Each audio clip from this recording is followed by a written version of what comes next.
कश्मीर हमारे देश का सिरमौर कहा जाता है, हमारा मस्तक कहा जाता है। कश्मीर के बारे में तमाम भ्रांतियाँ पैदा करने के बाद ये हमारी वर्तमान भारत सरकार ने वहाँ से 370 हटाया। 370 हटा करके इनका कहना था कि अब हम कश्मीर में नया जीवन उसको देने जा रहे हैं और उसके चलते इन्होंने उस कश्मीर को पहले तो 3 भागों में बाँट दिया। जम्मू, कश्मीर और लद्दाख और इतने से भी मन नहीं भरा तो वहाँ पर बिल्कुल वो क्या कहते हैं कि उनकी आज़ादी उनको देने के लिए उनको बंदूकों के साए में कैद कर दिया और कैद कर देने के बाद आज स्थिति ये है कि वहाँ पर जनता करा रही है, वहाँ के सारे जनप्रतिनिधियों को जेलों में बंद कर दिया गया, उनके घरों में बंद कर दिया गया, उनके तमाम मुख्यमंत्रियों को घरों में बंद कर दिया गया और वहाँ पर जो स्थिति परिस्थिति बनी हुई है कि वहाँ का इन्हीं का निर्वाचित प्रतिनिधि बार-बार कहता है कि चीन हमें कब्जा कर रहा है, चीन हमारे ऊपर हमला कर रहा है, चीन हमारी जमीन को कब्जा कर रहा है। लेकिन ये सुनने को तैयार नहीं है। परिणाम क्या हुआ कि इन्हीं का सांसद, इनका निर्वाचित प्रतिनिधि इस्तीफा दे देता है। ये स्थिति बनती है और वहां पर इसके नाम पर जो इन्होंने दरवाजा खोला और देश के पैमाने पर सबको कहा कि वहां बहुत अच्छी अच्छी लड़कियां होती हैं, आप लोग जाइए वहां शादी कीजिए, आप वहां जमीनें खरीदे, आप वहां घर कीजिए, आप वहां घर बनाइए। अब कश्मीर का रास्ता हमारे लिए खुल गया है, देशवासियों के लिए खुल गया है। लेकिन हुआ क्या है कि उससे कश्मीर को कुछ नहीं मिला है। वहां पर ये पर्यटन के नाम पर उसका सारा का सारा लाभ मिल रहा है दिल्ली में। लोग यहाँ से जाते भाग के वहां कश्मीर वासियों को और ये खास करके ये लद्दाख के लोगों को कचरा मिला है, देश का कचरा, सबका कचरा। सब लोग वहां जाकर के और कचरा वहां पर कूड़ा करकट फैला करके चले आते हैं और इसके चलते वहां का पर्यावरण संतुलन एकदम बिगड़ गया है। एकदम पर्यावरणीय संतुलन वहां बिगड़ गया है। फल क्या हुआ है कि मैग्सेसे अवार्डी सोनम वांगचुक वहां पर उनको जब दर्द नहीं रहा गया, वो अपना बार बार कहते रहे, राष्ट्रपति से कहते रहे, प्रधानमंत्री से कहते रहे, भारत सरकार से कहते रहे, लेकिन इन लोगों ने ये कान पर जू नहीं देंगे। फल क्या हुआ उन्हें कि उन्हें आज वहां पर खुले आसमान के नीचे -12 डिग्री 15 डिग्री पर वहां पर खुले आसमान के नीचे वो आदमी उपवास कर रहा है, अनशन कर रहा है, अपना शांतिपूर्ण तरीके से अपनी बात रखने की कोशिश कर रहा है। और यहाँ यह है कि पूरे देश की मीडिया उसकी कहीं कोई आवाज नहीं सुनाई पड़ रही है। उसकी आवाज में उनकी संवेदना में अपने आप को जोड़ते हुए आज बनारस के तमाम बुद्धिजीवियों ने, तमाम सामाजिक संगठनों ने उनके साथ कंधे से कंधा मिला करके उनकी आवाज को और मजबूत बनाने के लिए उनकी संवेदना का ये साथ अपने को व्यक्त करते हुए आज बनारस में भी उपवास रखा गया। और इस तरीके का देश के पैमाने पर जहां तहां लोग उसके समर्थन में निकल रहे, उभर रहे हैं। लेकिन यह मुख्य मीडिया और भारत सरकार, खास करके भारत सरकार और जो वहां के एलजी है, वो उनकी व्यथा को सुनने के लिए तैयार नहीं है। आज हम लोग इसी बात पर चर्चा करने के लिए उनकी व्यथा क्या है, उनकी मांगे क्या है और उन मांगों का उसके निराकरण का भारत के ऊपर क्या प्रभाव पड़ेगा या ये पर्यावरण पर क्या प्रभाव पड़ेगा और वहां का पर्यावरणीय असंतुलन पूरी दुनिया के पैमाने पर उसका क्या असर पड़ेगा। आज हम उस पर चर्चा करने के लिए आपके सामने उपस्थित है। हमारे साथ एक प्रबुद्ध पैनल है, आइए हम उससे आपका परिचय कराते हैं। हमारे साथ है ये पंजाब विश्वविद्यालय में राजनीति विज्ञान के प्रोफेसर मोहम्मद खालिद साहब, आपका हार्दिक अभिनंदन है खालिद साहब। हमारे साथ ये जम्मू कश्मीर से ये वरिष्ठ पत्रकार बशीर आरिफ साहब है, आपका भी स्वागत अभिनंदन है। हमारे साथ है आरडी खजूरिया साहब, अंतर्राष्ट्रीय मंच के आप संयोजक हैं, आपका भी स्वागत अभिनंदन है। और हमारे साथ विद्यार्थी नेता, अध्यापक नेता और हम सबके प्रोफेसर, हम सबके साथी प्रोफेसर आनंद कुमार जी हैं, आपका भी स्वागत अभिनंदन है। आनंद कुमार जी आज बनारस में भी थे और ये सोनम वांगचुक की आवाज मिलाते हुए आज हम लोगों ने यहाँ पर उपवास किया है। पर तो हम चाहेंगे सबसे पहले ये प्रोफेसर आनंद कुमार से ही कि ये पूरी बात क्या है और इसके माध्यम से सोनम वांगचुक साहब क्या कहना चाह रहे हैं और आखिर भारत सरकार उनकी बात क्यों नहीं सुन रही है, हम सारे लोगों की बात क्यों नहीं सुन रही है। आज तो उनके संसदीय क्षेत्र के लोग भी आज यहाँ निकल करके आए थे और करीब 30-35 संगठनों के लोग आज इकट्ठा थे गांधी प्रतिमा के नीचे ये दिन भर का उपवास किए। तो इस सब पर टिप्पणी प्रोफेसर आनंद कुमार। धन्यवाद आनंद प्रकाश जी। ये बहुत संतोष की बात है कि भारत की सरकार जिस व्यक्ति के जिम्मे है और जिस व्यक्ति का चुनाव बनारस की जनता ने किया है, उस श्री नरेंद्र मोदी के चुनाव क्षेत्र से अनेकों नागरिक संगठनों, राजनीतिक दलों, किसान आंदोलन के साथियों और विद्यार्थियों, युवाओं के नेताओं ने दिन भर का धरना दिया। सोनम वांगचुक के साथ अपनी आवाज मिलाते हुए बनारस के जनता की विभिन्न वर्गों के प्रतिनिधियों ने उनकी 3 मांगों का खुला समर्थन किया है और उसके पक्ष में प्रधानमंत्री और राष्ट्रपति को पत्र भेजा है। आखिर लद्दाख के लोग क्यों तकलीफ में हैं? क्योंकि उन्होंने जनतंत्र की प्रतीक्षा में बहुत समय बिता लिया। जब से धारा 370 खत्म हुई है, लद्दाख के लोगों का चुना हुआ अपना विधानमंडल नहीं है। वो मांग कर रहे हैं कि हमारी विधानसभा बनाई जाए। उन्होंने ये निवेदन किया है कि लद्दाख की बहुत दिनों तक उपेक्षा हुई है। सीमा का इलाका होने के बावजूद उस पर ध्यान नहीं दिया गया है, तो उसे संविधान की 6वीं अनुसूची में शामिल किया जाए, जिसे विशेष मदद के जरिए लद्दाख बाकी देश के कदम से कदम मिला के चल सके। उनका यह भी कहना है कि हमारा अपना एक सेवा आयोग होना चाहिए, पब्लिक सर्विस कमीशन। ताज्जुब की बात यह है आनंद प्रकाश जी, इनमें से कोई भी मांग नई नहीं है, कोई भी मांग विरोधी दलों द्वारा नहीं की गई है। ये सब बातें भारतीय जनता पार्टी के अपने चुनाव घोषणा पत्र में थी। ये वायदा है और वायदे को तोड़ा जा रहा है और इसके लिए एक पत्र पर्याप्त होता, लेकिन अब तो 2 हफ्ते से अनशन चल रहा है। जिस माहौल में, जिस वातावरण में बाहर घूमना भी मुश्किल है, वहां आज 14 दिन से सोनम वांगचुक जी भूख हड़ताल कर रहे हैं। ये बेमिसाल सत्याग्रह, अहिंसक प्रयास सारे देश को तकलीफ दे रहा है, सारे देश की हमदर्दी है, लेकिन सरकार नहीं सुन रही है।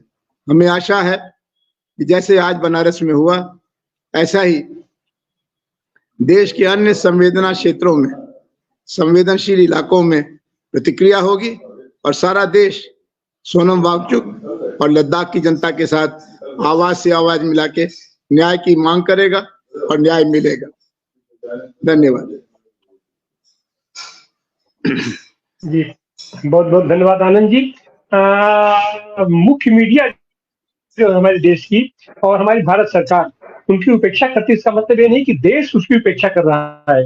देश से आप कितना छिपाओगे? उनका दर्द हमारा दर्द है, पूरे देश का दर्द है। हम इस पर ये टिप्पणी के लिए आमंत्रित करेंगे बशीर राजेश साहब को। बशीर राजेश साहब।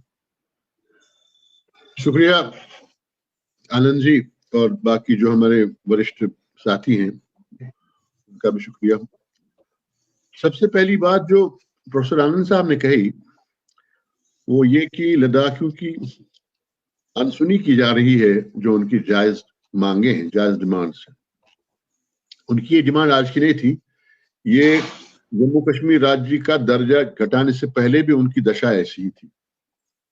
फिर उसके बाद उन्हें हिल काउंसिल दिया गया, लेह को अलग हिल काउंसिल और कारगिल को अलग हिल काउंसिल, तो कुछ इख्तियारात उनको मिले थे। लेकिन 5 अगस्त 2019 को जो फैसला हुआ वो इतना बदनुमा धब्बा है तारीख का, जिसे धोना बड़ा मुश्किल ही नहीं, नामुमकिन है। हमको बताया गया कि कुछ नहीं होने वाला है, असल में एक बंदूक पकड़ी गई है, कुछ लोग आतंकवादी पकड़े गए हैं तो खतरा है। आनन फानन में सरकार को एक आदेश जारी करना पड़ा कि जो भी नॉन लोकल्स हैं, टूरिस्ट हैं, यात्री हैं, यात्रा चल रही थी, भागम भाग मच गई, इधर से उधर भागने लगे लोग। तो मैंने पहले भी आपसे अर्ज किया कि मैंने उस वक्त के जो होम सेक्रेटरी थे जम्मू कश्मीर के, मैंने उनको फोन करके पूछा कि आपका एक ऑर्डर सर्कुलेट हो रहा है सोशल मीडिया पे, क्या ये सही है? कहने लगे हाँ सही है। तो जिन नेता के साथ मैं उन दिनों जुड़ा हुआ था, मैंने उनको फोन किया, मैंने कहा इस तरह से बात है और यहाँ से लोग भाग रहे हैं। हाथ ये कि जो नॉन लोकल्स थे उनको यहाँ से फेरी करने में, श्रीनगर से जम्मू ले जाने में, जहाँ 1000 का पैसा खर्च होता 1000, वहां पे 10,000 मांगे गए। अरे लूट मच गई, हाहाकार मच गई चारों तरफ से। ये तो होता ही है, जब क्राइसिस हो जाती है तो हर कोई अपने अपने हिस्से का वो लेना चाहता है फायदा, गैर जरूरी फायदा। और साथ ही अजीब बात यह है जो बहुत ही तकलीफ दे बात है, हमने सुना है आज तक कि राज्य का दर्जा दिया जाता है टेरिटरी को, यूनियन टेरिटरी को। ये नहीं सुना कि तनज्जुल किया जाता है, कि डिग्रेड किया जाता है। 5000 साल पुरानी रियासत जम्मू कश्मीर, और उसको आपने 2 हिस्सों में बेयक जुम्बिश कलम कर दिया। और क्या फायदा मिला उसे समझ में नहीं आया कि 2 हिस्सों में। शायद कोई सियासी फायदा हो, मैं नहीं समझता हूं कि सियासी फायदा भी कुछ मिला, कि जम्मू कश्मीर वहीं का वहीं है। कहा जाने लगा कि 370 हटने के बाद तरक्की होगी। तरक्की क्या हुई कि ठेके भी गुजरात के ठेकेदार आते हैं, पार्किंग लॉट भी गुजरात के पार्किंग लॉट वाले आते हैं, और यहाँ पे खाने के लाले पड़े हैं। अब बात है सोनम वांगचुक साहब की, जो बड़े आदर भाव के हैं, उनका सम्मान किया है कई संस्थाओं ने, बहुत ही क्या कहते हैं, डिसेंट पॉलिटिशियन ही नहीं, डिसेंट आदमी भी हैं, पढ़े लिखे हैं। उनकी एक जायज मांगे, जो इन्हीं का प्रतिनिधि था, इन्हीं की पार्टी से लड़ा था इलेक्शन, और अब उनकी मांग है कि एक तो हमें रियासत का दर्जा दिया जाए, जो जम्मू कश्मीर वाले भी कहते हैं, जम्मू के भी कश्मीर के भी लोग कहते हैं कि हमें वो दर्जा दिया जाए। तीसरी बात ये कि अब वो साथ ही कहते हैं दर्जा देने के बाद हमें 6 शेड्यूल में, 6 शेड्यूल क्या है? 6 शेड्यूल है कि ट्राइबल एरियाज को खुद गवर्नेंस की परमिशन होती है, वो अपनी काउंसिलें बनाते हैं, खुद ही वहां पे अपॉइंटमेंट करते हैं, खुद ही रोजगार के वसाइल पे तलाश करते हैं। सिर्फ उनके पास जो मरकज से, केंद्र से फंड्स आने हैं वो आते हैं। अब आसाम है, मेघालय है, त्रिपुरा है, मिजोरम है, ये 4 रियासतें हैं नॉर्थ ईस्ट की जिन्हें जो 6 शेड्यूल में है। अब नागालैंड जो असम से अलग हुआ, उसको इसमें शामिल नहीं किया गया 6 शेड्यूल में। मणिपुर को शामिल नहीं किया गया है। ये कहा गया कि ये पहले किसी और राज्य के हिस्से थे, तो अभी अलग हो गए, तो अब सिर्फ 4 राज्य रहे। आपको अगर लद्दाख की इतनी फिक्र है कि आपने उसको केंद्र शासित प्रदेश बना दिया, वहां पे अलग से एलजी बना दिया, हालांकि 1 डिस्ट्रिक्ट 2 डिस्ट्रिक्ट पे है वो मबनी वो पूरा इलाका। जमीन तो बहुत है लेकिन पॉपुलेशन मुकाबलतन बहुत कम है। अब एक बंदा पूरी अपनी कौम को लेके भूख हड़ताल पे है, आप कह रहे हैं कि जो जिसे मैं कहता हूं कि आइज शट मीडिया, जिन्होंने अपनी आंखें बंद कर रखी हैं, सिर्फ वो साहिब इक़्तिदार के गुण गाने में लगे हैं दिन रात, कि आप आम कैसे खाते हैं, चूस के खाते हैं कि काट के खाते हैं, आप आराम कितना करते हैं, आप सोते कितने घंटा हैं। देश ऐसी चीजों से नहीं चलता। मुझे याद है, मैं एक मरतबा अनिल शास्त्री जी के पास था, मैंने उनसे कहा कि आप कोई बात बताइए अपने वालिद की, लाल बहादुर शास्त्री जी की।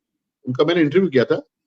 उन्होंने कहा था कि हमारे वालिद वैसे ही, ललिता जी जो उनकी वालिदा थी, शास्त्री जी की बेगम थी, वो वैसे ही खाना पकाती थी चूल्हे पे, वैसे ही नीचे बैठ के चौकियों पे बैठ के हम खाते थे। वो परोसती रहती थी रोटियां ताजा ताजा गरम गरम, और दाल वगैरह चावल जो भी रहता था। हमने टेबल स्पून वगैरह कभी इस्तेमाल नहीं किया। उसी बीच अब चूंकि हमारे वालिद प्रधानमंत्री हो गए थे, हम वैसे ही आदतन साइकिल रिक्शा पे ही जाया करते थे स्कूल। तो वहां लोग चढ़ाने लगे बाकी स्टूडेंट्स, देखो प्रधानमंत्री के बच्चे साइकिल रिक्शा पे आ रहे हैं। तो हमने अपने पिताजी से शिकायत की, कि उन्होंने कहा ठीक है, निकलने हम आपकी गाड़ी इस्तेमाल करेंगे। नहीं, ये प्रधानमंत्री के लिए है, आपके लिए नहीं है। तो शास्त्री जी ने अपने प्राइवेट सेक्रेटरी को बुलाया, पूछा कि ये गाड़ी जो एम्बेसडर है कितने में आती है? सॉरी, उन्होंने कहा ये 12,000 में आती है। 12,000 में आती है या 18,000 में? कहा कि हमारे खाते में कितना पैसा है? कहने लगे आपके खाते में 9,000 है। अरे तब कैसे आएगी? कहने लगे साहब लोन मिल सकता है। उस वक्त के बैंक के चेयरमैन को पता चल गया, अप्लाई हो गया, और अप्लाई होने के साथ ही उसी दिन सब कुछ हो गया, और 12 साढ़े 12 बजे वो चेक लेके आया लोन का। उसको लगा था चेयरमैन को शायद में कोई मेरी तरक्की होगी। शास्त्री जी ने कहा हमारा देश इतना तरक्की कर गया, आज सुबह मैंने डिमांड की कि मुझे लोन चाहिए, आज सुबह ये सैंक्शन भी हो गया, सब कुछ हो गया, प्रोसेस भी हो गया, और मुझे दोपहर में चेक भी मिल रहा है।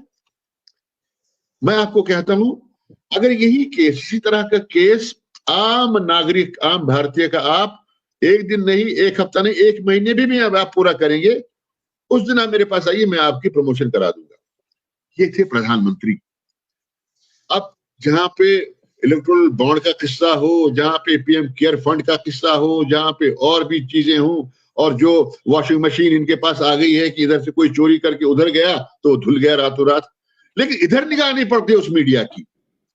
जो आप यकीन करेंगे, मैं लेह में रह चुका हूं, लेह मेरा क्या कहते हैं बिल्कुल पड़ोस है, वहां पर जुलाई महीने में भी कड़ाके की सर्दी होती है, और अब की बात तो है नहीं कि सर्दी बाहर कोई रह सके, लेकिन मैं सल्यूट करता हूँ, सलाम करता हूँ सोनम वांगचुक साहब को कि वो अपनी कौम के लिए, अपने लोगों के लिए इस कड़कती, जो बिल्कुल कड़क सर्दी होती है, चुभने वाली सर्दी होती है, उसमें खुले आसमान के नीचे बैठे हैं और लोगों की डिमांड उन तक पहुंचाने की कोशिश कर रहे हैं। लेकिन हमारा गोदी मीडिया या तो अंधा है या तो बहरा है। उनको वही करना है जहां से उनको कुछ लाभ मिले, और जहां से खबर मिले। खबर ये नहीं है कि जहाज का क्रैश हो गया, खबर ये नहीं है, खबर ये है कि जहाज क्रैश हो गया और फिर सारी सवारियां सुरक्षित रही, ये खबर है। लेकिन उनको खबरें चाहिए दूसरी तरह की, ये खबर कहां तक पहुंचेगी? शुक्रिया जी, बहुत बहुत धन्यवाद तुलसी साहब। आपके पास हम फिर आते हैं, एक राउंड और सबका हम वो कमेंट ले रहे हैं। हम चलते हैं आरडी खजूरिया साहब के पास। आरडी खजूरिया साहब, इतना सेंसिटिव हमारा इलाका है, चीन से सटा हुआ है, और चीन का बार बार वहां पर आक्रमण हो रहा है, चीन वहां पर कब्जा कर रहा है, और हमारी भारत सरकार ऐसी हालत में वांगचुक साहब की जो मांग है, उनकी मांगों को आप किस तरीके से देखते हैं, और उसको पूरी करने में आखिर ये क्या दिक्कत आ रही है भारत सरकार के पीछे? आरडी खजूरिया साहब। धन्यवाद प्रोफेसर साहब, बशीर साहब और पतवाड़ी साहब। मैं सभी साथियों को बहुत बहुत धन्यवाद दी कि हम कभी ना कभी तो मिलते हैं जहां जम्मू कश्मीर डिस्कस होता है, और ये लेह लद्दाख हमारा ही पार्ट था, तीसरा डिवीजन था। जब रियासत एक थी तो ये 3 डिवीजनों में हम काम करते थे, एक जम्मू डिवीजन, एक कश्मीर डिवीजन और एक लद्दाख डिवीजन। लेकिन बदकिस्मती से 5 अगस्त 2019 को इसके रियासत के 2 हिस्से किए गए, एक लद्दाख यूनियन टेरिटरी बनाई गई और एक जम्मू कश्मीर यूनियन टेरिटरी बनाई गई। तो हमें तो उस वक्त ही लग गया था पता कि हमारी बदकिस्मती कि मैं और इजाफा हो गया है, और दूसरा ये लग गया कि अब हम शायद आजादी का जो एक रंग होता है, जो आजादी के जो हक होते हैं, वो हमारे लिए अब खत्म हो गए हैं। लेकिन हमने विश्वास किया उस वक्त की स्टेटमेंटों का, चाहे वो स्टेटमेंटें लोकसभा में दी गई, राज्यसभा में दी गई, या किसी भाषण में दी गई, कि हम सब कुछ दे देंगे, हमें बस सिर्फ थोड़ा सा हालात ठीक करने हैं और हम सब कुछ वापस करेंगे। जम्मू कश्मीर को रियासत वापस करेंगे, लद्दाख को हम ज्यादा से ज्यादा पावर्स देंगे और अलग किस्म का इनकी पहचान बनेगी। तो कुछ लोगों ने धोखा खा लिया, खुशियां भी बना ली, और कुछ लोगों ने उस वक्त भी लड़ाई रखी। लेकिन बदकिस्मती हमारी ये रही कि आज भी हम जम्मू कश्मीर के लोग इकट्ठे होकर अपने आप को रिप्रेजेंट नहीं कर पाते। पिछले 5 साल होने लगे हैं, पिछले 5 सालों से समझो हम इकट्ठे होकर as a civil society, as a environmentalist, as a trade unionist, as a कोई सोशल वर्कर, हम इकट्ठे होकर कोई चीज रिप्रेजेंट नहीं कर पाते। वो होने ही नहीं देते। हमें इतनी दूर रखा जाता है कि हमें परमिशन ही नहीं मिलती कि हम इकट्ठे होकर कोई आवाज बुलंद करें। लेकिन लद्दाख डिवीजन में मैं उनको बहादुरी का सलाम करता हूं कि लद्दाख के लोगों ने, चाहे वो दो डिस्ट्रिक्टों में बंटे हुए थे, करगिल में और लेह में, और दोनों की बड़ी डाइवर्सिटी भी थी, कल्चरली, लिंग्विस्टिकली और सोशली। लेकिन उन्होंने दोनों ने मिलकर एक बात को समझ लिया कि हमारे पर बहुत बड़ा खतरा आ गया है। हमारी जो अस्तित्व है, हमारी आइडेंटिटी है, वो अब खतरे में है।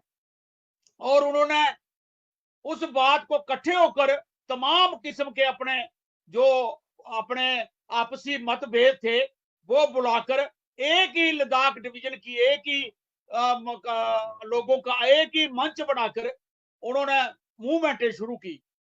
तो लगता था कि गवर्नमेंट ऑफ इंडिया इस बात को समझेगी और बड़ी जल्दी लोगों की आवाज को सुनेगी।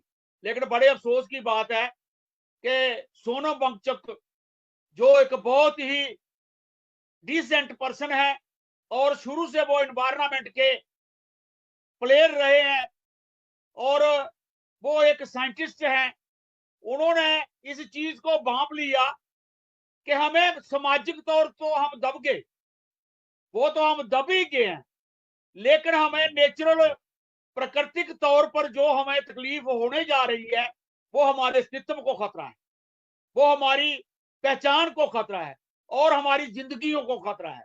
आज तो वैसे ये इशू इंटरनेशनल है, ये अंतरराष्ट्रीय में इशू है कि आने वाली दुनिया जो है वो आज बड़ी जल्दी जा तो आग के गोले में बदल जाएगी, जा डूब भी सकती है।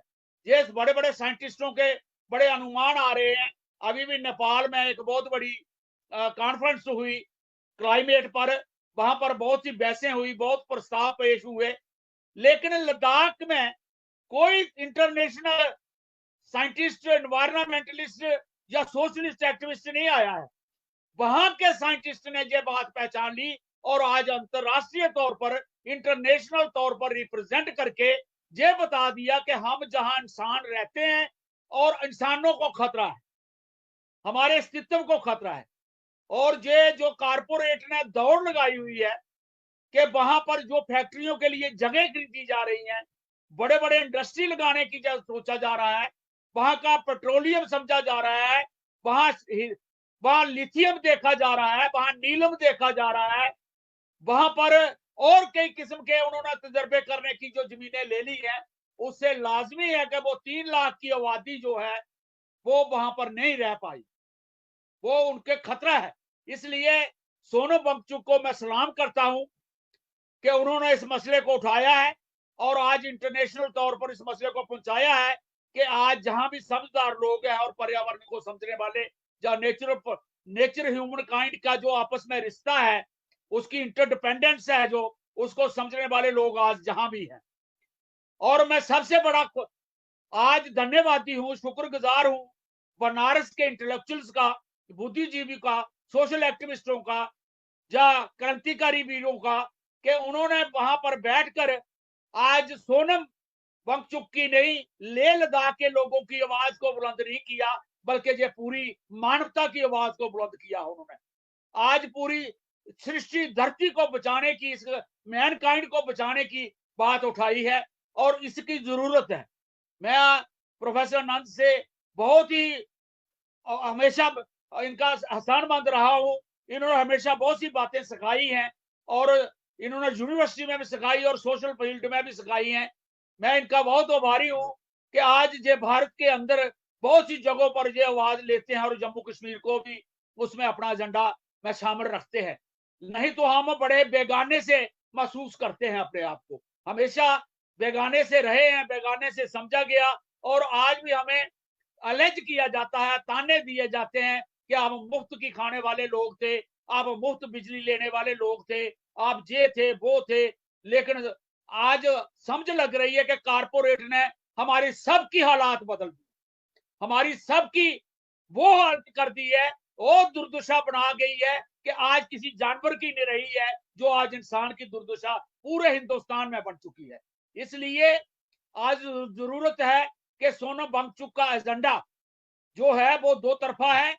सोशल डेमोक्रेटिक पावर्स का तो है कि हमें भी पावर दी जाए पंचायत चलाने की, हमें भी पावर दी जाए म्युनिसिपैलिटी चलाने की, हमें भी पावर दी जाए अपने हक लेने के लिए, अपनी नौकरी लेने के लिए, अपनी जमीन रखने के, और वहां पर इस बात के साथ साथ हमें जिंदा रहने की हवा अब हवा रहने दी जाए हमारी।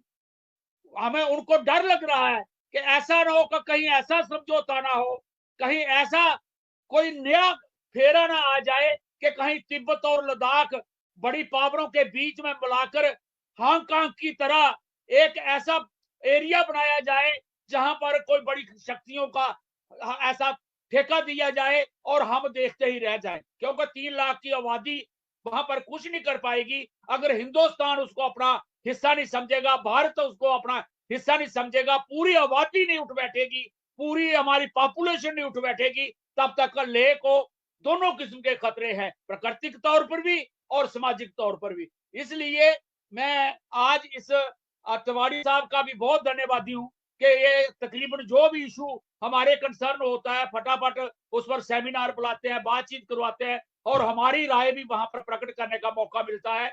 मैं बहुत धन्यवादी हूं और मैं उम्मीद करूंगा कि जे बनारस तक ही नहीं बात रहे, ये पूरे हिंदुस्तान के हर कॉलेज में, हर फील्ड में, हर जगह जे पहुंचे, हर एक्टिविस्ट के पास पहुंचे कि हिंदुस्तान में मानव प्रो नेचर प्रो मैन आज मॉडल की जरूरत है। मानव प्रकृति केंद्रित आज सामाजिक, एक आर्थिक और राजनीतिक मॉडल की जरूरत है, जहां पर आदमी को भी बचाया जाए और इस कुदरत को भी बचाया जाए। ये कुदरत भी तभी बचेगी अगर मानव का लालच खत्म होगा, कारपोरेट का लालच को रोका जाएगा, और तब ये दुनिया भी बदल सकती है और समाज भी बदल सकता है। और हमारे लेह और लेह के साथ जम्मू कश्मीर, अभी हम भी रो रहे हैं कि जम्मू कश्मीर भी उसी यूनियन टेरिटरी का हिस्सा है, एक एक यूनियन टेरिटरी की तरह जी रहा है। हमारी इलेक्शनें नहीं होती है, पार्लियामेंट की आ रही है, लोकसभा की हो जाएगी, लेकिन अभी असेंबली की हमें उम्मीद नहीं है। हम कैसे अपनी आवाज रखें? एक गवर्नर के हाथ में हमारी गले की रूह जो होती है, नली हमारी पकड़ी हुई है, जहां से जब चाहे वो दबा लेते हैं, जब चाहे हम सांस ले लेते हैं। इसलिए इस तरीके से हम जी रहे हैं और मैं उम्मीद करता हूं और मैं इस बात का भी हौसलामंद हूं और इस बात पर भी समझते हैं कि हम इस हालात में भी जीकर बदलेंगे और समाज को बदल कर छोड़ेंगे। ये हमारा नित्य कर्तव्य है और हम इस पर करेंगे भी, यही असूल है। धन्यवाद, शुक्रिया जी। बहुत बहुत धन्यवाद आदि खजूरिया साहब। हम हमारे साथ डॉक्टर सुरेंद्र साहब भी जुड़ चुके हैं, आपका भी स्वागत अभिनंदन है। और डॉक्टर सुरेंद्र साहब को ट्रेन पकड़नी है, तो हम चाहेंगे कि वो अपनी टिप्पणी दे आज के इस मुद्दे पर। डॉक्टर सुनील।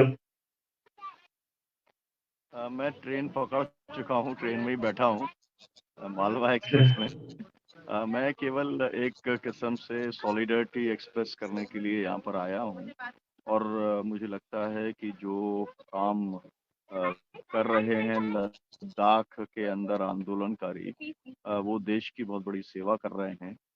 वही असली राष्ट्रभक्त हैं, जो देश की सीमाओं पे जो अतिक्रमण करने का काम हुआ है उस सवाल को उठाने का काम कर रहे हैं।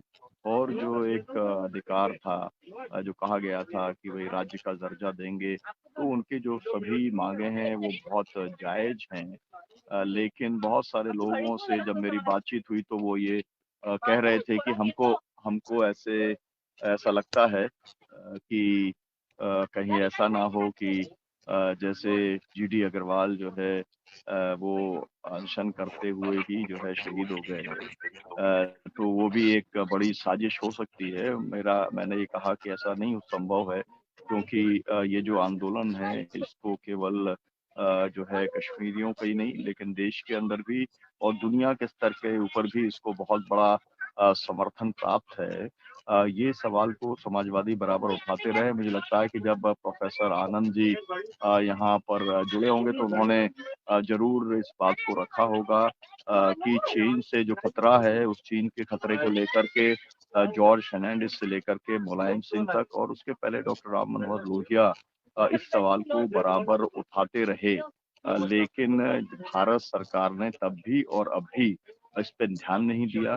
और जो 56 इंच के सीने की बात करते हैं मोदी जी, वो सब छोटे मोटे देशों के लिए है, पड़ोसी देशों को, जिनके बिग ब्रदर के तौर पे भारत पेश आता है। लेकिन वास्तव में जो चीन के साथ में सवाल उठाने की भी हिम्मत नहीं है।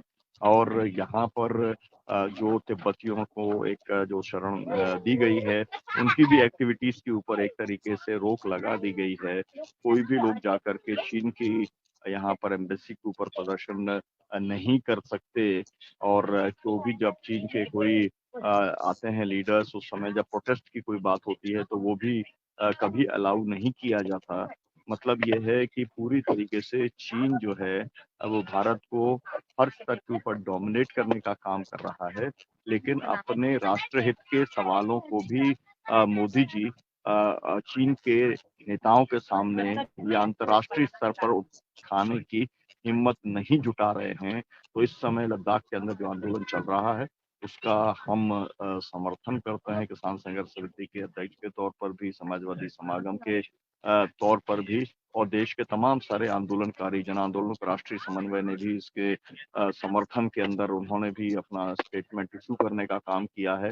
देश में तमाम सारी जगहों पर ये प्रोटेस्ट हो रहे हैं। जिस तरीके का प्रोटेस्ट आप भी बधाई के पात्र हैं डॉक्टर आनंद प्रकाश तिवारी जी, कि आपने उसका एक अगुवाई की, सब लोगों ने मिलकर के। बनारस की जो सिविल सोसाइटी है वो इस मायने में बहुत जो है महत्व रखती है कि देश के अंदर कहीं पर भी कोई सवाल होता है उसके ऊपर बनारस के सिविल सोसाइटी के लोग सड़कों के ऊपर आते हैं, प्रोटेस्ट करते हैं, अपनी बात रखते हैं, ओपिनियन बनाने का काम करते हैं। बस फिलहाल मैं इतना ही कहना चाहता हूँ।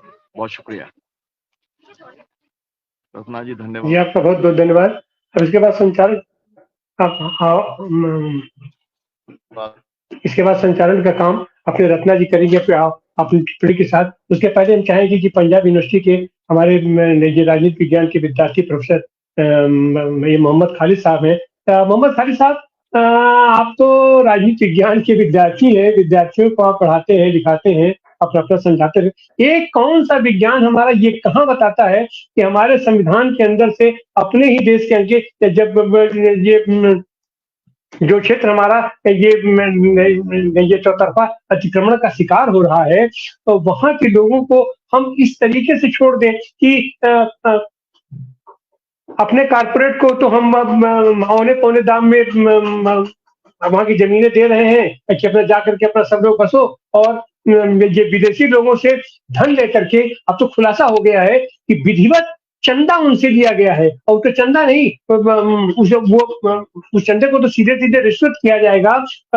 हम हमारे यहाँ वो कांड होता है, पुलवामा का कांड होता है, और उसके जस्ट बाद पाकिस्तान से इतना बड़ा चंदा की वो रकम यहाँ आती है, और चीन से भी इलेक्ट्रॉनिक बांड के माध्यम से इतनी बड़ी रकम आती है, और उसके बावजूद भी किसी चीज को कहीं से कोई सुनवाई नहीं है, कहीं से कोई जुम्बिश नहीं हो रही है। आखिर हम कहाँ जा रहे हैं? और जो सोनम वांगचुक साहब जो अपना शांतिपूर्ण तरीके से वहां अपना अनशन, अपना उपवास कर रहे हैं, अपना आंदोलन कर रहे हैं, देश के पैमाने पर जिस तरीके से उसको नोटिस लिया जाना चाहिए वो नोटिस नहीं लिया जा रही है। इस सब के पीछे आप एक राजनीति विज्ञान के विद्यार्थी के रूप में आप इसको कैसे देखते हैं, मोहम्मद खालिद साहब?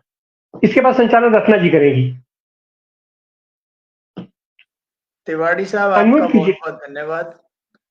बात यह है कि जम्मू कश्मीर से अलग होने की डिमांड लद्दाख की खुद थी, और बड़ी देर से वो ये कह रहे थे कि जम्मू कश्मीर के जो पॉलिटिक्स है वो हमें डोमिनेट करती है, इसलिए हम सेपरेट होना चाहते हैं, और वो एक सेपरेट यूनियन टेरिटरी बना दी, ये उनकी डिमांड थी। अब जब यूनियन टेरिटरी बन गई, उनको ये नहीं पता था कि इसके पीछे खेल क्या होगा। उन्होंने सोचा, कुछ दिन लोग मेरे पास, मेरी क्लास में लद्दाख के, लेह के बहुत से बच्चे पढ़ते हैं। बशीर साहब को पता होता है, चंडीगढ़ में बहुत से बच्चे यहाँ पढ़ने के लिए आते हैं। मेरी क्लास में इनवेरिएबली लड़के लड़कियां होते हैं लद्दाख के और उसके। कुछ दिन वो initially they were very happy मैंने कहा भी क्लास में मैंने पूछा, मैंने कहा भी आप बड़े खुश हो, कहते जी ऐसा हो गया, हमारी बड़ी पुरानी डिमांड थी। बहुत अच्छा। लेकिन 6 महीने के बाद उनके अंदर वो नमोशी शुरू हो गई। वो कहने लगे कि सर हम जो सोचते थे वो नहीं मिला। अब हुआ क्या? सबसे पहले आप देखिए लद्दाख की पोजीशन क्या है, ज्योग्राफिकल पोजीशन आप देखिए। क्या आपको पता है जितना जितना जम्मू एंड कश्मीर हम अपने नक्शे में दिखाते हैं उसका सिर्फ 37% इंडिया के पास है। कुछ इलाका जो है चाइना के पास है, कुछ इलाका पाकिस्तान के पास है, पीओके जिसको हम कहते हैं। उसमें भी जो लद्दाख का एरिया है उसकी बॉर्डर तिब्बत में चाइना के साथ लगता है, वो आज तक डिमार्केटेड नहीं है, कहां पर चाइना शुरू होता है कहां पर इंडिया शुरू होता है, डिस्प्यूटेड टेरिटरीज है।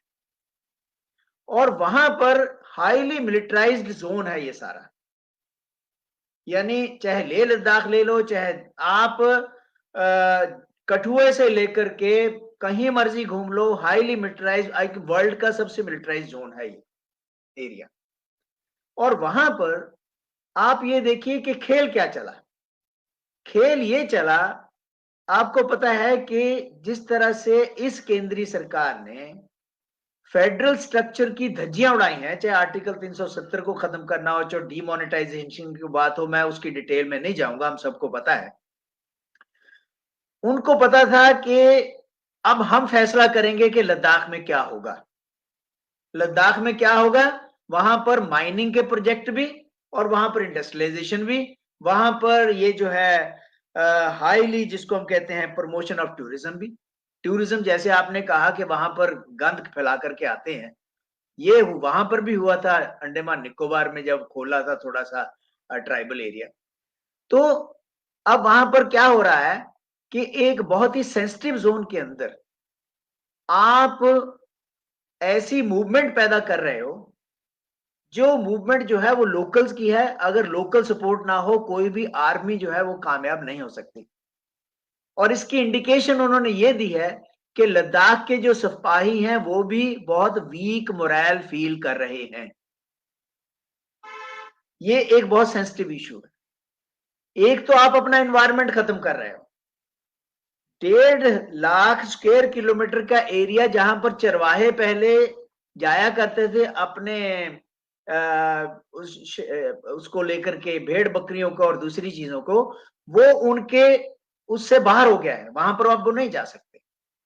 यानी आप एरिया भी जो है आपका स्क्वीज हो गया, आपकी टेरिटरी जो है वो भी एक तरह से डिस्प्यूटेड टेरिटरी है, क्योंकि चाइना भी नहीं मानता, पाकिस्तान भी नहीं मानता। और तीसरे जो है सबसे इंपॉर्टेंट चीज ये है कि आप उनकी वो डिमांड जो आपने 2019 के इलेक्शन में भी मैनिफेस्टो में लेकर के आए, उसके बाद हिल काउंसिल जो थी उसके इलेक्शन में भी कहा कि हाँ हम ये मानेंगे स्टेटहुड की बात। स्टेटहुड में वो कहते हैं आपके पास कोई असेंबली नहीं होगी, वो कहते हैं 6 शेड्यूल लगा दो, 6 शेड्यूल में ट्राइबल एरियाज को अपने बारे में फैसले करने के अधिकार होते हैं। 30 मेंबर की एक काउंसिल बनती है, उसमें 26 इलेक्टेड होते हैं, 4 नॉमिनेटेड होते हैं गवर्नर द्वारा। वो कहते हम वो भी नहीं एक्सेप्ट करेंगे, हाँ हम आपको कुछ कॉन्स्टिट्यूशनल गारंटीज देंगे। वो कॉन्स्टिट्यूशनल गारंटीज क्या है? जो 4 मार्च को मीटिंग थी जो फेल हुई, उसमें भी उन्होंने कहा हम आपको कुछ गारंटीज देंगे। वो गारंटीज क्या है वो उसके बारे में कोई क्लैरिटी नहीं है। अब वहां पर क्लैश हो गया दोनों, उसका एक तरफ डिमांड्स हैं, वो डिमांड एनवायरमेंटल भी हैं, वो डिमांड स्ट्रेटेजिक भी हैं, वो डिमांड फेडरल स्ट्रक्चर को लेकर के भी हैं, वो डिमांड वादा खिलाफी की भी हैं। वो सारी डिमांड्स हैं जिसमें लोकल, चाहे वो द्रास के लोग हैं, चाहे कारगिल के लोग हैं, चाहे लेह के लोग हैं, लेह लद्दाख के सब इकट्ठे हो गए। तो ऐसी सिचुएशन में हम एक विस्फोटक स्थिति की तरफ बढ़ रहे हैं। आपको मैं बताऊं कि बीजेपी को एक सीट अगर वहां की लूज हो जाती है, वो कहेंगे हमें कोई फर्क नहीं पड़ता, हम कहीं और से वो कर लेंगे। लेकिन करेंगे वो वही जो वो चाहते हैं। और वो चाहते क्या है कि इस एरिया को अपने पूरे ग्रिप में रखा जाए और वहां पर पलायन किया जाए रेस्ट ऑफ इंडिया से, और लोकल पॉपुलेशन जो है उसकी एक ना चलने दी जाए, और under the boot of the state, जिसको कहते हैं jack boot of the state, जैसे कि स्टेट रहा है काफी देर तक, हम देख रहे हैं 2019 के बाद, 5 अगस्त के बाद। Under the jack boot of the state हम वो डिसाइड करेंगे जो हम चाहते हैं, आप कुछ मर्जी करते रहो। ये जो स्थिति है, ये स्थिति कोई ये कहा जाता है कि we are mother of the democracy, तो हम तो ये स्टेप मदर ऑफ डेमोक्रेसी बन चुके हैं, जिस तरह की सिचुएशन वहां पर क्रिएट कर रहे हैं। तो मेरा इतना ही कहना था, बाकी मैं आगे बोलूंगा अगर मुझे मौका मिला तो। जी, अब यहाँ पर जिस तरीके से चर्चा चल रही है, उस चर्चा को आगे बढ़ाते हुए हमारे जो मैगसेसेस प्राइज विनर हैं, अब जो सोनम वांगचुक जी 6 मार्च से वह अपना अनशन कर रहे हैं, आमरण अनशन कर रहे हैं, सिर्फ पानी और थोड़ा सा नमक के ऊपर वो अभी रह रहे हैं। और उनकी जो मांग है, उनकी जो डिमांड है, हमने आगे भी हमारे वक्ताओं ने चर्चा करी है, पैनलिस्ट ने चर्चा करी है। तो सबसे पहले तो कि लद्दाख को कॉन्स्टिट्यूशन के जो 6th शेड्यूल है उसमें डाला जाए। उसके साथ ही उन्होंने ये मांग की है कि इनको पूर्ण राज्य का दर्जा दिया जाए। साथ में इन्हें लद्दाख में 2 एमपीज चाहिए, इसकी भी मांग की है। और साथ में इन्होंने कहा है कि हमारे जॉब्स को सिक्योर करने के लिए स्टेट सर्विस कमीशन का गठन किया जाए। ये सब मांग करने के साथ साथ उन्होंने ये भी बताया कि 2019 में जब लोकसभा के चुनाव थे तो भारतीय जनता पार्टी के मैनिफेस्टो में लिखा हुआ था कि उनकी ये सब मांग को पूरा किया जाएगा। परंतु जैसे ही चुनाव खत्म हुए तो फिर तू कौन मैं कौन वाली बात हो गई है। यहाँ पर तो हम सभी जानते हैं, मोदी जी सिर्फ जुमले दिया करते हैं, बस सिर्फ बातें किया करते हैं, परंतु जैसे ही चुनाव खत्म हो जाते हैं तो उनके सारे वादे खत्म हो जाते हैं। तो यहाँ पर जो ये अभी जो ऑटोनोमस बॉडी बनाने की बात चल रही है, ऑटोनोमस काउंसिल बनाने की बात चल रही है, डिस्ट्रिक्ट काउंसिल चाहिए, और उसी मुद्दों के लेकर जो हमारे एजुकेटर है, जो एनवायरमेंट है और जो कि एक्टिविस्ट है, सोनम वांगचुक ने अभी अपना अनशन चालू रखा है। आज उनका अनशन का 16वां दिन है। तो अब हमारे बीच में जागृति राही जी जो सामाजिक कार्यकर्ता है, सामाजिक शास्त्री है, मैं उनको इनवाइट करना चाहती हूँ कि जागृति राही जी आप आइए और इस मुद्दे पर अपनी टिप्पणी दीजिए। जी, जागृति राही जी। जी, धन्यवाद आराध्या जी। हम लोग जो है आज अभी लौटे हैं। अनशन हम लोगों ने दिन भर का आज उपवास रखा था। बनारस में साझा संस्कृति मंच और उसके अलावा तमाम साथियों ने, जो सामाजिक कार्यकर्ता है, पर्यावरण एक्टिविस्ट हैं, ऐसे तमाम साथियों ने मिल करके आज दिन भर का उपवास रखा। सोनम वांगचुक जी और 78 उनके और साथी जो पिछले 15-16 दिनों से आज 16वां दिन था, उपवास पे हैं, अनशन पे हैं। तो हम लोग टाउन हॉल में गांधी प्रतिमा के सामने आज दिन भर 10 बजे से बैठे थे शाम के 5 बजे तक। और उनकी जो मांगे हैं उनके समर्थन में हम सब बनारस और पूर्वांचल के साथियों ने आज का धरना और उपवास रखा था। मुझे ये कहना है कि जिस तरह से ये सरकार जो है, जो वादे करती है और हर बार उससे बदल जाती है, तो ये वक्त है जब हम उनसे उनकी जवाबदेही मांग सकते हैं। और जिस तरह से लद्दाख की जनता को ठगा गया ये कह के कि आपको 370 हटाया जाएगा और आपको स्टेट का दर्जा मिलेगा और आपको आपकी पहचान मिलेगी, ये कह के उन लोगों से समर्थन लिया गया। और अब उनको उनका जो हक था, वो वादा जो था, वो पूरा नहीं किया जा रहा है। तो वहां की जिस तरह से जनता पूरी आंदोलित है और लगातार रैलियां हो रही हैं 20-20 हजार लोगों की 15-16 डिग्री माइनस डिग्री टेम्परेचर में, और इतने दिनों से लोग उपवास पे बैठे हैं। और इस देश के प्रधानमंत्री को और देश के तमाम नेताओं को फुर्सत नहीं है कि बॉर्डर इलाके में देश की जो छत कही जाती है उस इलाके में इस तरह का प्रदर्शन हो रहा है और लोग अनशन पे और धरने पे बैठे हैं। और लेकिन हमारे नेताओं को फुर्सत नहीं है, सत्ता में बैठे हुए लोगों को, कि उनसे बातचीत करें और उस समस्या का हल निकालें। और उनकी मांग बिल्कुल जायज है। हम मानते हैं कि जहाँ पे 78 मतलब लगभग पूरी आबादी जो है वो आदिवासियों की है, और वो जो 6वीं अनुसूची की मांग कर रहे हैं वो उसी के लिए बना है कॉन्स्टिट्यूशन में, उसी के लिए, उनके ही लिए वो बनाया गया है प्रावधान, तो फिर उनको लागू करने में दिक्कत क्या है।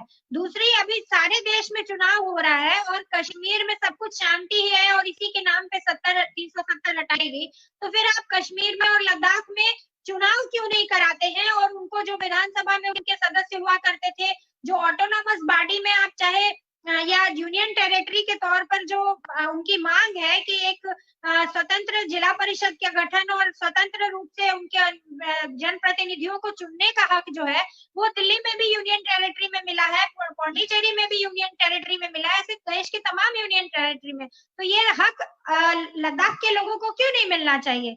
दूसरा, जिस तरह से वहां के पर्यावरण की चिंता है, वो बड़ा नाम है सोनम वांगचुक इस देश के साइंटिस्टों में और पर्यावरण विशेषज्ञों में माने जाते हैं, इंटरनेशनली उनकी ख्याति है। वो कह रहे हैं कि हमारे इलाके को सुरक्षित रखना इस देश के, पूरे देश के पर्यावरण के लिहाज से और पूरे भौगोलिक क्षेत्र में लिहाज से बेहद जरूरी है। वहां पे बड़े बड़े जमीनों के पट्टे अलॉट किए जा रहे हैं, वहां का पर्यटन उद्योग जो है पूरा का पूरा स्थानीय लोगों के हाथ से छीन के बाहर के लोगों को दिया जा रहा है। और दूसरा कि वहां के लोगों के को बिना किसी तरह की विश्वास में लिए वहां पे लिथियम का भंडार मिला है, वहां पे कोयले का भंडार मिला है, ये बोल के और खनन के लिए दिए जाने की पूरी प्लानिंग की जा चुकी है। तो इस तरह की जो प्लानिंग है, जो विकास के नाम पे लद्दाख के लोगों को जो कीमत जिसकी चुकानी पड़ेगी और उसके बाद देश को भी कीमत चुकानी पड़ेगी, उसके लिए ये उनका जो प्रयास है ये बहुत अच्छा है कि इतनी बड़ी संख्या में आज पर्यावरण के सवाल पे और अपने हक के सवाल पे लद्दाख के लोग आंदोलित हैं और शांतिपूर्वक अपने मांगों के लिए जो है बैठे हुए हैं। नहीं तो हालात जो है इस देश के बॉर्डर इलाके में और भी आप देख रहे हैं कि मणिपुर में क्या हो रहा है और तमाम जगहों पर क्या किया जा रहा है, उसकी तुलना में आप देखिए कि वहां के लोग कितने, एक अच्छा लीडर उनको मिला है जिसकी वजह से वो इस तरह से शांतिपूर्वक धरना कर रहे हैं और अपनी मांगों को लेकर के मनवाना चाहते हैं।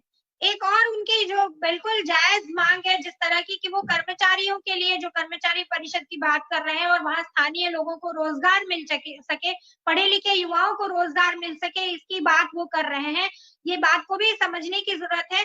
ये सारी जो डिमांड्स हैं ये लोकतांत्रिक तरीके से उठाने का उनको बिल्कुल हक है और इस बात को लेकर के हम लोग सब आभारी हैं कि वो पूरे देश में और दुनिया में ये उन्होंने एक मैसेज दिया है कि जिस तरह गांधी जी ने 21 दिन का उपवास किया था, अनशन किया था, उसी रास्ते पे वो चले हैं। एक लास्ट बात ये कहना चाहूंगी कि किसानों की तरह से उन्होंने भी मार्च निकालने का अंतिम दिन 21वें दिन पे जो है कहा है, 26 तारीख को कॉल लिया है, 24 को पूरे देश भर के लोगों को समर्थन देने का कॉल लिया है एक दिन के उपवास के लिए। इस समय 5-5, 6-6 हजार लोग उनके साथ बैठ रहे हैं और उन्होंने कहा है कि 10,000 लोग बॉर्डर पे जाएंगे देखने के लिए, क्योंकि जो घुसपैठ है चीन का वो भी एक बड़ा मुद्दा है उनकी नजर में, क्योंकि उनकी जमीन को लेकर के हमारे प्रधानमंत्री जी खुद बोलते हैं कि ना कोई आया है, ना कोई गया है, ना कोई चीन के साथ हमारा कोई मतभेद नहीं है, जबकि सच्चाई यही है कि एक बड़ा हिस्सा जमीन का जो बहुत ही प्राकृतिक रूप से बहुत खूबसूरत इलाका है वो चाइना के कब्जे में है इस समय और लगातार कन्फ्रंटेशन वहां के लोगों को झेलना पड़ता है। तो उन्होंने बॉर्डर पे जाने का और खुद से रियलिटी चेक करने का फैसला किया है और ये शायद इस देश के इतिहास में पहली बार होगा कि बॉर्डर्स की सिक्योरिटी के लिए भी आम लोगों को चैलेंज करना पड़ रहा है और उनको प्रयास करना पड़ रहा है। तो ये 10 साल बर्बादी के जो है, पिछले 10 सालों में जो जिस तरह की चुनौतियां खड़ी की गई है सरकार के द्वारा, उनके फेल्योर में एक और फेल्योर है अपने आप में। और मैं मानती हूँ कि इस पूरे प्रयास के लिए सोनम वांगचुक जी का हम लोगों को आभारी होना चाहिए और भगवान उनको स्वस्थ रखे और लंबी उम्र दे और वो लगातार जो है इस संघर्ष में लोगों को जोड़ करके नेतृत्व दे सके और देश को उनके साथ खड़ा होना चाहिए। देश के नेतृत्व कर्ताओं को, नेताओं को, सबको उनके कॉल पे ध्यान देना चाहिए क्योंकि उनकी जान बहुत कीमती है और वहां लद्दाख के लोगों की मांगे और उनका आंदोलन भी बहुत कीमती है, उसको सही दिशा मिलनी चाहिए। इस देश का किसान आंदोलन कर रहा है, इस देश का जवान आंदोलन कर रहा है, इस देश का पूरा जो आदिवासी और इंडिजिनस लोग हैं वो आंदोलन कर रहे हैं। इस देश की महिलाएं अपनी सुरक्षा को लेकर के आंदोलन कर रही हैं और दुखी हो रही हैं।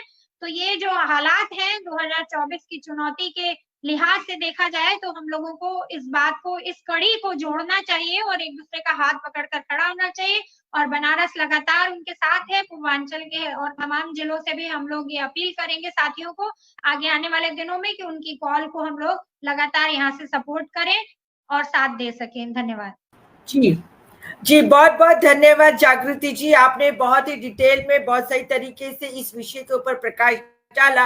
अब हमारे बीच में प्रोफेसर आनंद कुमार जी भी हैं, मैं उनको दोबारा बुलाना चाहूंगी कि यहाँ पर आप देखिए कि जिस तरीके से लद्दाख के अंदर ये आंदोलन चल रहा है, 10% जनता जो लद्दाख की थी वो सड़कों पर उतर आई और 6 मार्च को उन्होंने बहुत बड़ा एक आंदोलन किया। और इसी तरीके से आपने देखा है कि पंजाब के जो किसान हैं वो भी आंदोलन कर रहे हैं, दूसरी तरफ महिलाएं आंदोलन कर रही है, मतलब हर जगह आंदोलनों का माहौल बना हुआ है। उसके बावजूद भी अब मैं थोड़ा सा विषय से हटकर जाती हूँ। नरेंद्र मोदी जी कहते हैं कि अब की बार 400 पार, तो ये किस तरीके से ये इस कॉन्फिडेंस से बोल सकते हैं, मैं उसके बारे में आपसे जानना चाहूंगी कि आप कुछ टिप्पणी दीजिए, किस तरीके से ऐसा हो सकता है। जी आनंद कुमार जी।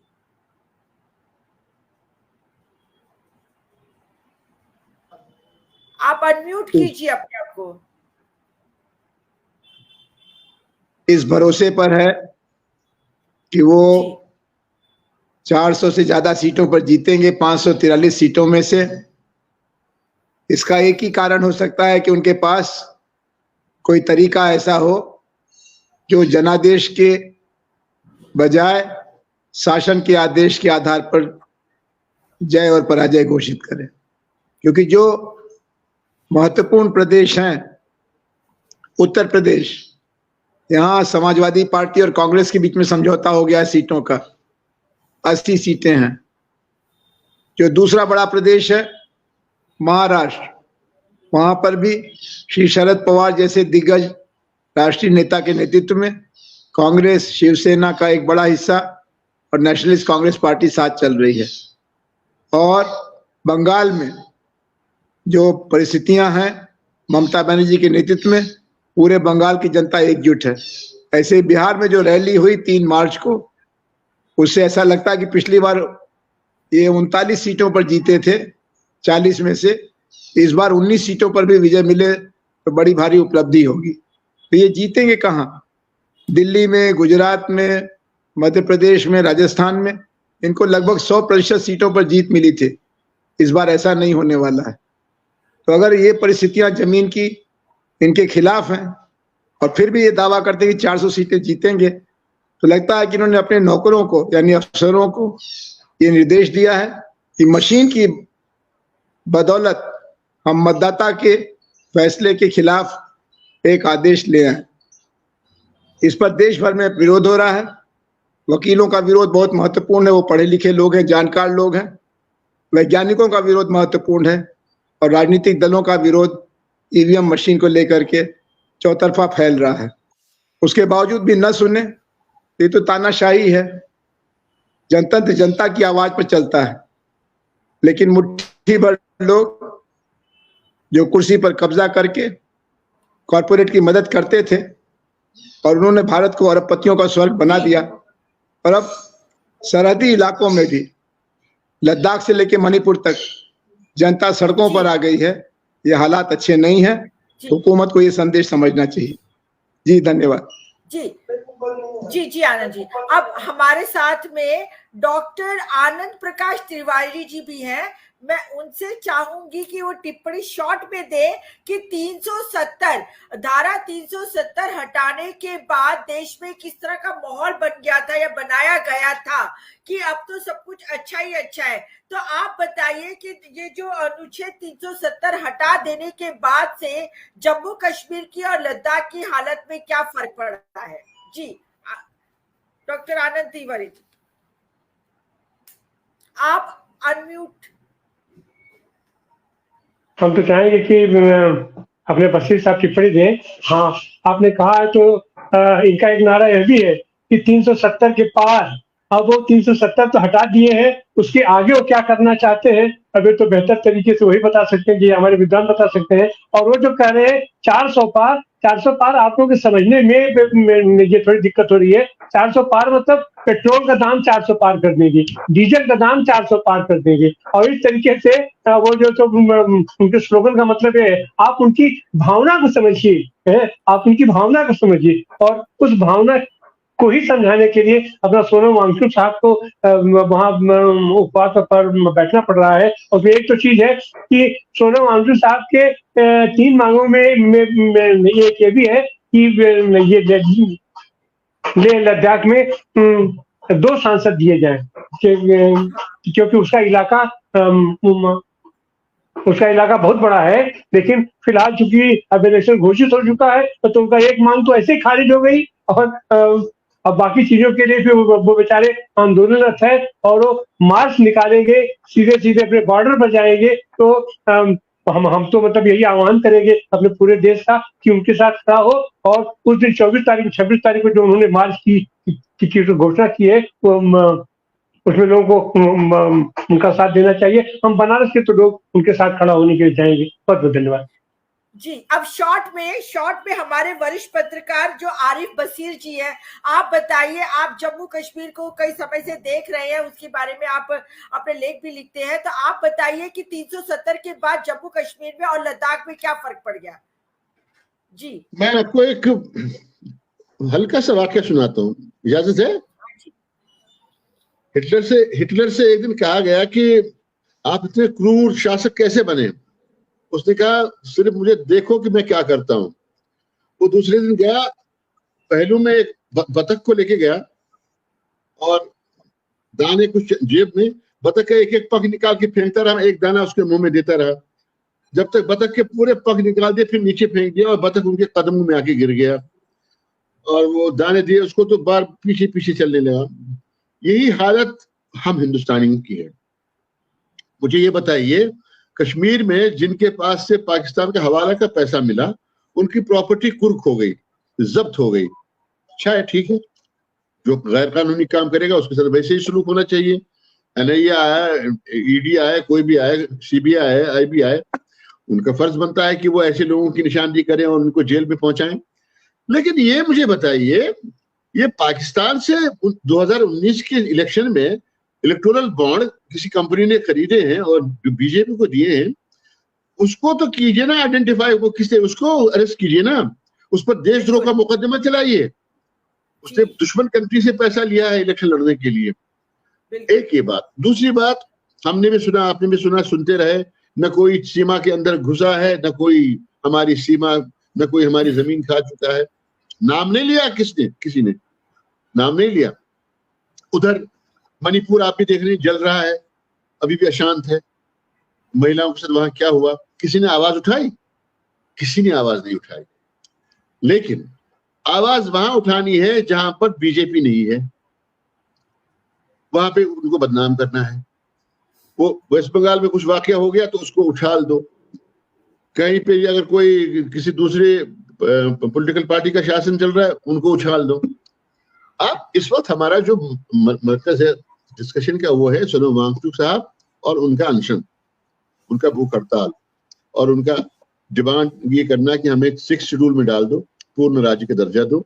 जो अभी खालिद साहब ने एक बात कही थी,